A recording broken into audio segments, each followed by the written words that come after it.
All right, so Deviant Historian and I are kind of known for our phone book videos. This one is, I just happened to have last year's phone book, which is this one, the 2018 phone book, and this is the 2019 to 2020 phone book. And I wanted to make a video comparing the two because there's a pretty marked difference here when you look at the two. Look at how much smaller. I'll do this way so you can see it better. You can see how much narrower the new one is. And it just kind of underscores how the phone book industry is really in its death throes now. Well, if you were to look at one from 10, 15, and 20 years ago, like we did one of phone books of 96, I think. We had a Yellow Pages and a McLeod phone book. Yeah, it'd be like 3 inches thick. Well, they were huge. Yeah, it'd be like gigantic. It'd be like bigger than the two of these put together. Oh, yeah. And it was just insane. They had so much content. And that was really how, like they say, let your fingers do the walking. Well, now you probably just walk your fingers over to your smartphone. Yeah. You know, you're not going to look through some crushed dead tree. And of course, this is Yellowbook, which is now Haibu. And it was right around the time of the name change that they were really starting to hurt in that area of their business, the phone books. Well, I think they were hurting before that. I would probably say around 2008 when the economy tanked. What do you think is the first thing Billy Bob's going to cut for his business? It's probably going to be his phone book advertising. You know, if he could just find something on Google for free and all these online things for free for a Facebook page, you know? You can say they have the same ad on both. Rush and Nicholson, they kept the same. They had the full page back ad. What about on Spine? They're separate. The ads are different. Yeah, the ads are different and a lot thinner. And then this one is also like you can tell it's more cheaply made too. Like the paper is a little bit thinner. You can see it's actually like splitting.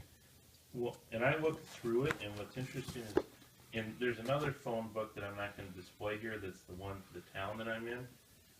It has my landline number. This one does not. Nor did it have my parents or anybody else. Like the residential landlines, they don't cover those. The actual white pages themselves, I think they just purged them out on the new phone book. Because if you look in the old phone book, you'd actually see white pages with residential listings. The new phone book here, I don't think they're residential. I think it's just white pages for businesses. Nope, just businesses. Yep, that's it.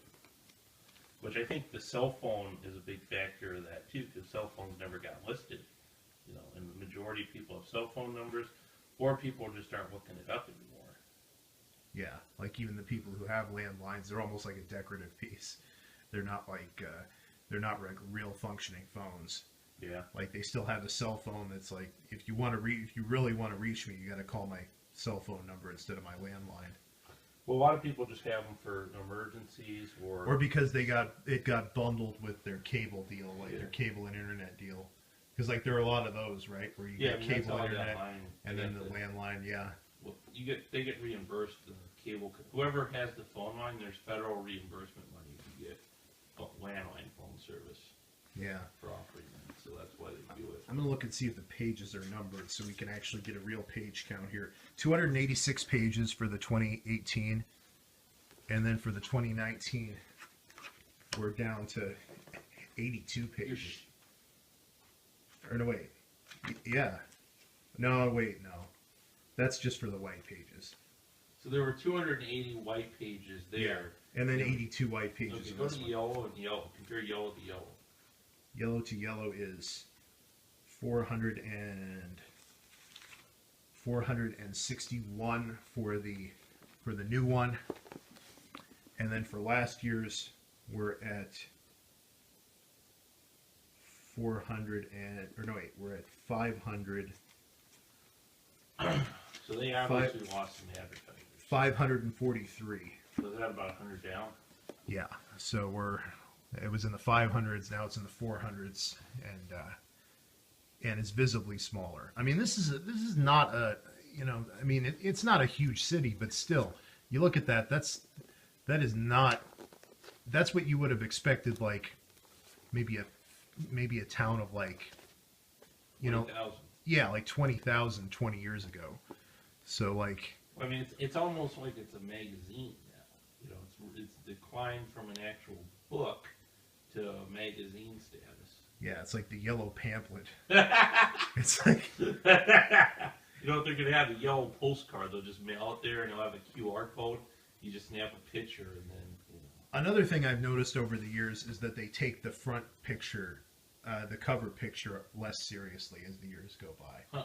Like, I remember like 10 years ago, it would be like a nice picture of the skyline. Yeah. It would show this is what the city looks like, and you'd have different cities, and like the skyline was the standard picture that you would put on there. Now they've reduced it to just like whatever they want to promote this year. Like one year it was the amphitheater because they had high hopes for the amphitheater, and now it's the TCR, or for last year it's the TCR, and then this one it's not even an actual place. It's just the breast cancer event, and I'm also not digging the pink theme. Like there's this ongoing pink thing. Like last year, whole bunch of pink on the cover, and then pink this year. It's just, I don't know. I mean, I guess that's just my personal taste, but it's like, I don't know why we need to like advertise ourselves as like the pink city. Yeah. I would prefer just a more traditional photo. And another problem is like with a picture like this, and this was last year's. It's almost like we're saying, this is like the only thing we've got going. Well, I can't even see the damn building that well. Yeah, it's like Theater Cedar Rapids. Well, I know it is, but you can't. The lighting sucks, and it looks like a shitty picture. It might be because you're like several feet away. But yeah, I mean, I'll zoom in a little bit maybe, but yeah, well, it is at night. I'll say that. Yeah, I mean, you it is can't at night. see it for shit. It is a little out of focus. Yeah. Like to somebody with a good eye, yeah, you can tell that it is actually, the photo itself is actually shitty picture. It's actually a little bit out of focus. I mean, I think the pink one's actually an improvement compared to that piece of crap, because it's like, here's a dumpy, poorly lit building, and here's people supporting a cause, Yeah, but it's like, They got an agenda, too. Yeah, it's like it's a cause for like, yeah, but, and then also there's just the fact that it just doesn't tell you anything about the, but especially, I mean, it's like the photo with the amphitheater or the theater Cedar Rapids. It's almost like they're betting they're betting everything on one thing. It's like, this is the one thing we've got going for us. Please, God, come to Cedar Rapids and see a show at Theater CR, or please come. We have an amphitheater now. It's like, why not just be more confident and be like, and show like a nice picture of the skyline and be like, this is us. Be secure in yourself. Don't just like have this one thing that like because this makes you come off like a one-trick pony. Honestly, You know what I wanted to see on there? Nubo Evolve. Yeah, They just are so stupid. They spent it all on that, and then you put that whole thing with bust, and they lost millions of dollars. Yeah, that's like, because you're saying we were a one-trick pony, and that'd be even better. Yeah, and you see it like engraved, because when I was downtown back then, you could see it on Mount Trashmore. Yeah, they fucking put it right on Mount Trashmore. They burned it in the grass or in the dirt, God. so it said "Evolve" on a pile of trash. Or dirt-covered trash, but that's basically what it was. Yeah. And I'm just like, huh. And that thing flopped. Yeah. I might call him up and be like, hey, I got an idea for you. I got a picture of Evolve over a pile of dirt on some trash. Yeah, I've got an idea for the photo for next year. Just have it be Mount Trashmore, yeah. But although I do like the fact that that's going to be a park. I think that's nice. But still, but yeah, it's like, I just feel like the more kind of traditional option of just like showing the city itself, the skyline, like just an identifying picture of, hey, this is what Cedar Rapids looks like, as opposed to like just acting like you're desperate to like bring people in, like showing the Czech Museum or showing the Paramount or showing the amphitheater. I bet that the Nubo Evolve thing, I bet that was one of the choices. Yeah. I wouldn't be surprised if they came so close to picking it and they went with this instead because it was pink. Oh. And it's like, yeah, well, you got the Nubo Evolve, but this one's pink, and we want to like appeal to like the women, the cancer. women and feminism and stuff. But Well, I wonder how many people my bet is that it's an older demographic and that it skews towards women that use the phone book. yeah, But even my mother, she used it growing up, but she has an iPad now, and she'll just look up stuff on the iPad. yeah, You know? yeah. Oh, it's a strange world we live in. It What really we is. should compare to is the Dext. The Dex. Yeah, Dex. Dex phone book, because Dex. that's actually tied to the primary phone provider in the area here. These guys are just an independent printer. Yeah, they're an independent. Yeah, it's a small wonder that I actually happened to have last year's. Like, I'm probably one of the few people who actually takes the phone book and keeps it in my place. Yeah. Like, most people probably don't even take it; they just let it sit or they throw it away. I actually do still take it. I don't know why. I Hey, guess, you could use it for your fire pit. yeah, I guess I take it out of just this vague sense of like, oh, what if there's like an electromagnetic pulse or something?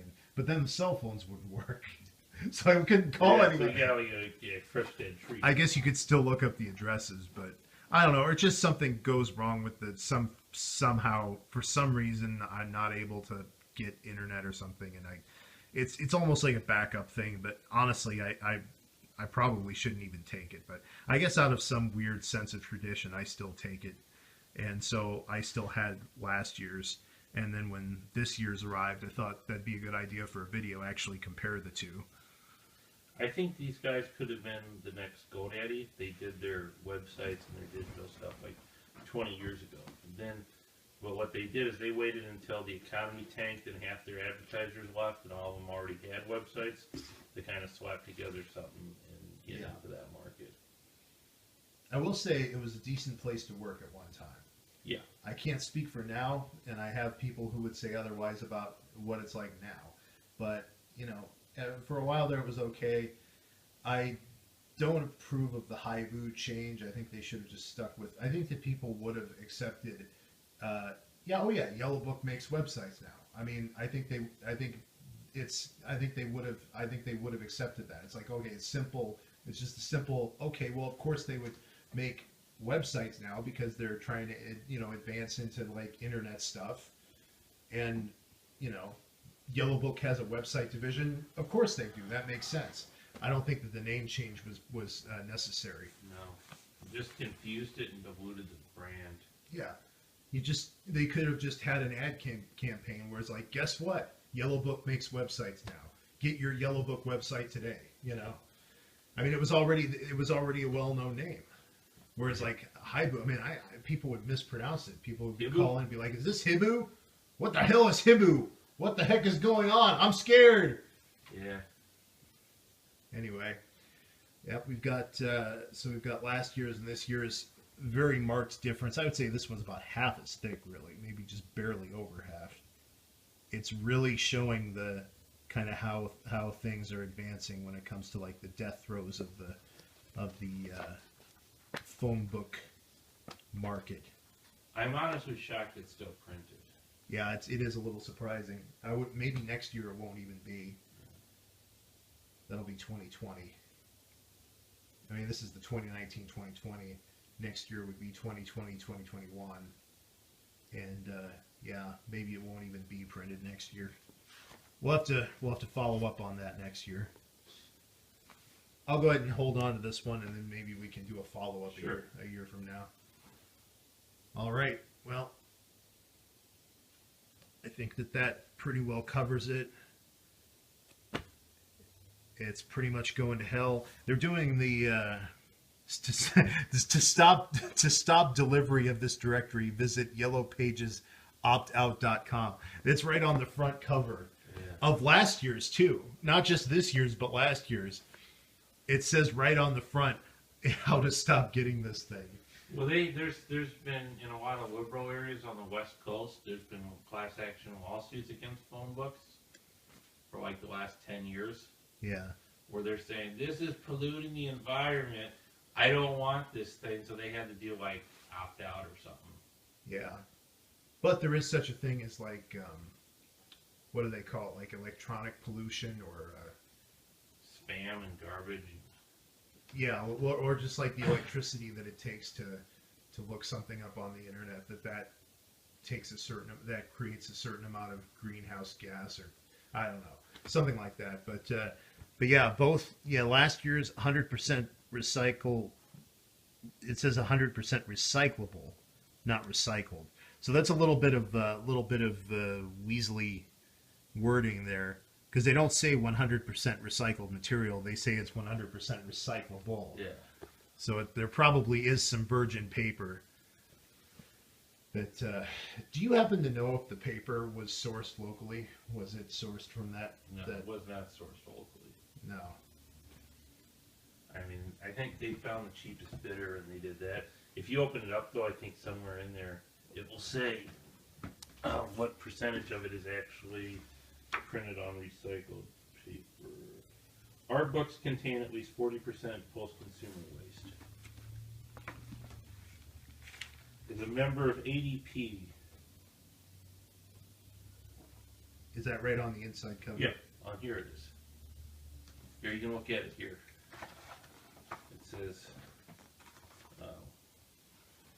40% post-consumer waste. Yeah, right there. And then this one, this older one, all it says is basically soy-based ink and is 100% recyclable. So it doesn't really tell you much more than it tells you right on the front cover. No. But, okay, Cool. I think we're good.